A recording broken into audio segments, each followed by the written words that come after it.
ओम गणेशाय नमः। ओम नमः शिवाय। मैं निखिल ज्योतिषाचार्य आप सभी का मेरे चैनल पर पुनः स्वागत करता हूं।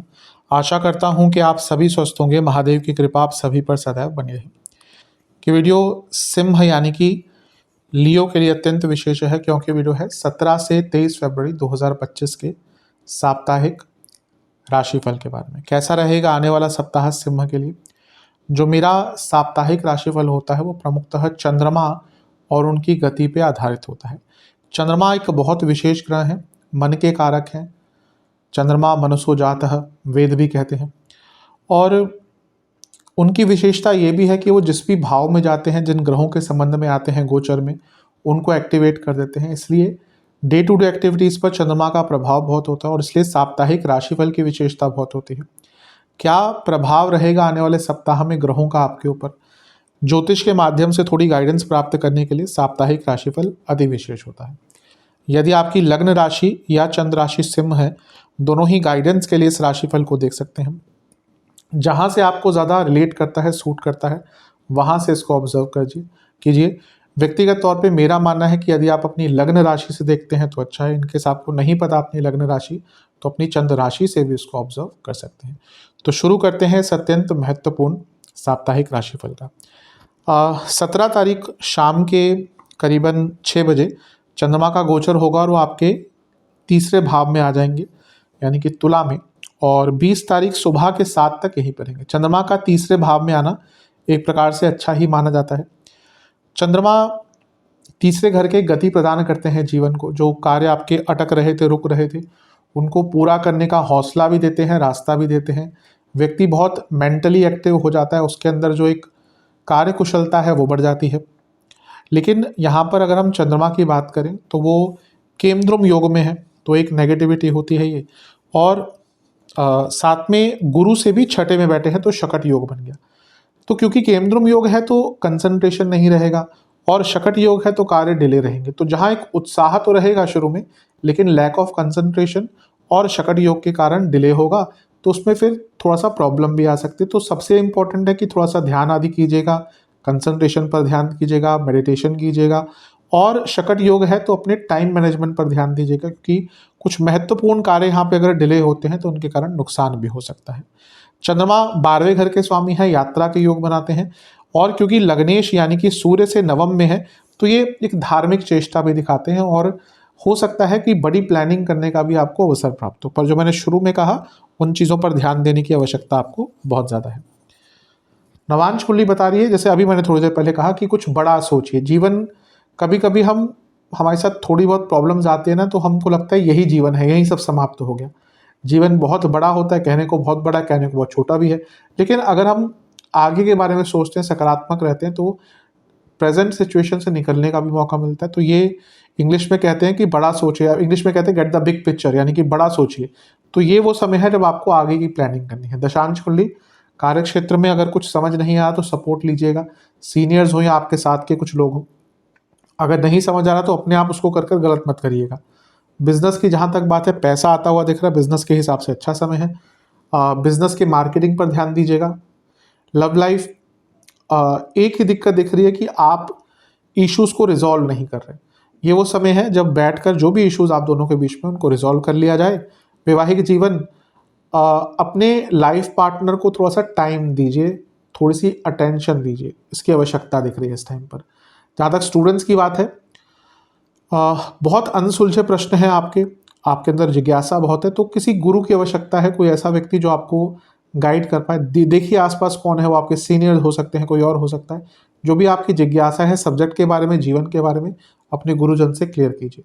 सेहत की जहाँ तक बात है, गले के रोग, आंखों के रोग, स्किन डिसऑर्डर्स तंग कर सकते हैं। सर्वाष्टक में आपका पंचम भाव बली है। विचार बड़े होंगे लेकिन थोड़ा सा ओवर थिंकिंग की तरफ भी जा सकते हैं। 20 तारीख सुबह के 7 बजे चंद्रमा का गोचर होगा और वो आपके चौथे भाव में आ जाएंगे, यानी कि वृश्चिक में। और 22 तारीख शाम के 6 तक वहीं पर रहेंगे। चंद्रमा का चौथे भाव में आना बहुत अच्छा नहीं माना जाता, कार को भावनाशय दोष उत्पन्न होता है।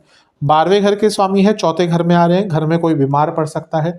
माता जी के लिए अच्छा नहीं समय है, घर में माता जी की तबीयत खराब हो सकती है, खर्चा हो सकता है, घर में अचानक से कुछ मरम्मत करानी पड़े, कोई लीकेज हो जाए, कोई और प्रॉब्लम हो जाए। यहाँ पे फिर से चंद्रमा केमद्रुम योग में ही है और नीच के भी हो गए, ऊपर से शनि की दृष्टि भी आ गई और रही सही कसर राहु देवता ने भी कर दी पूरी।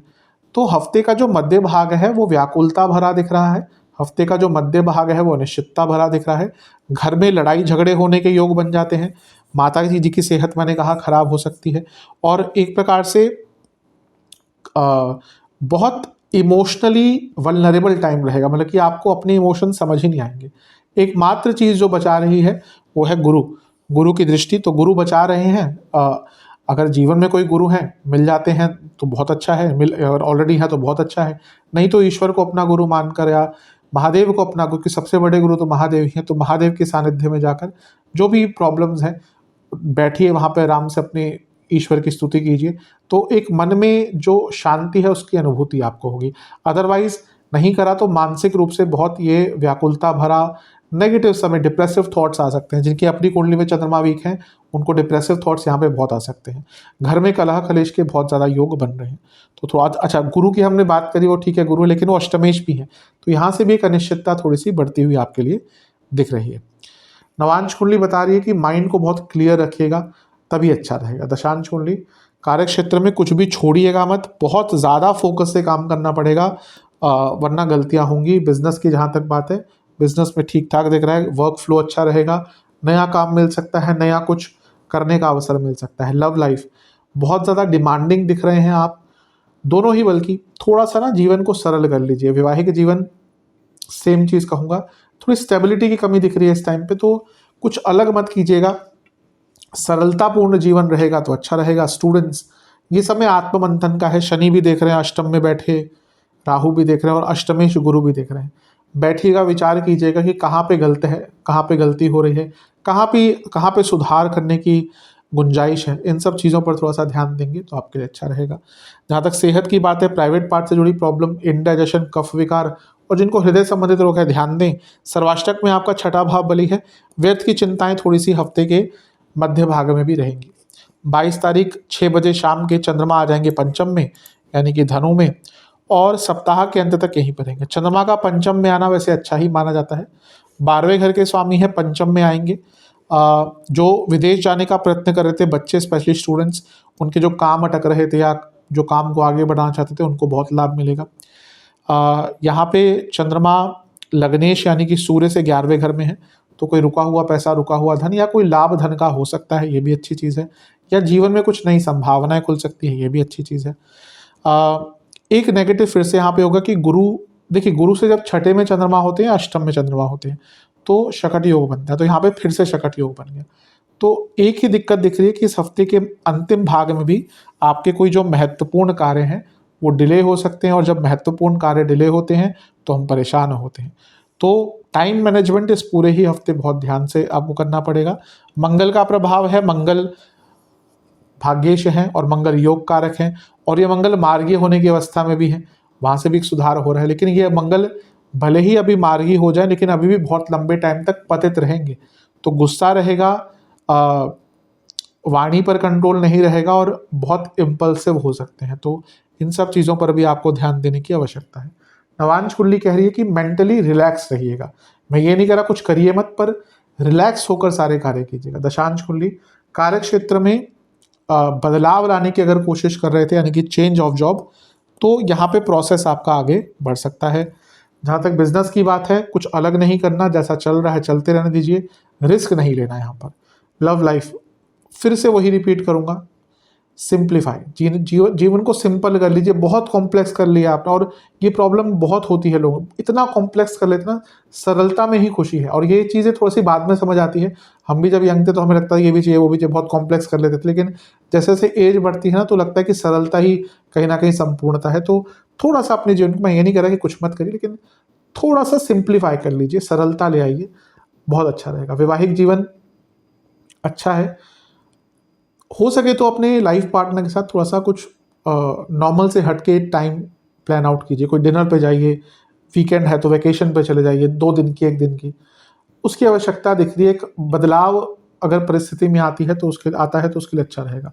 जहाँ तक स्टूडेंट्स की बात है, बहुत अच्छा समय है स्टूडेंट्स के लिए, बहुत अच्छा समय है। भाग्य का भरपूर साथ हफ्ते के अंत में मिलने वाला है। कोई बहुत महत्वपूर्ण सूचना आपके लिए आ सकती है, कोई बहुत महत्वपूर्ण इन्फॉर्मेशन का अगर आप वेट करें तो हफ्ते के अंतिम भाग में आ सकती है। सेहत की जहाँ तक बात है, बीपी की प्रॉब्लम, पेट के रोग, कफ रोग तंग कर सकते हैं। सर्वाष्टक में आपका फिर से छठा भाव बली है। हफ्ते के अंतिम भाग में दिख रहा है ओवरऑल भी आपका कुछ अगर काम अटक रहा था वो पूर्ण हो सकता है। उपाय के स्वरूप में सूर्य चालीसा और शिव चालीसा का एक एक बार पाठ कीजिएगा। आशा करता हूँ कि वीडियो काम आएगी। चैनल पर नए हैं, सब्सक्राइब कीजिए, वीडियो को लाइक कीजिए। मिलता हूँ अगली वीडियो में, तब तक के लिए ओम नमः शिवाय।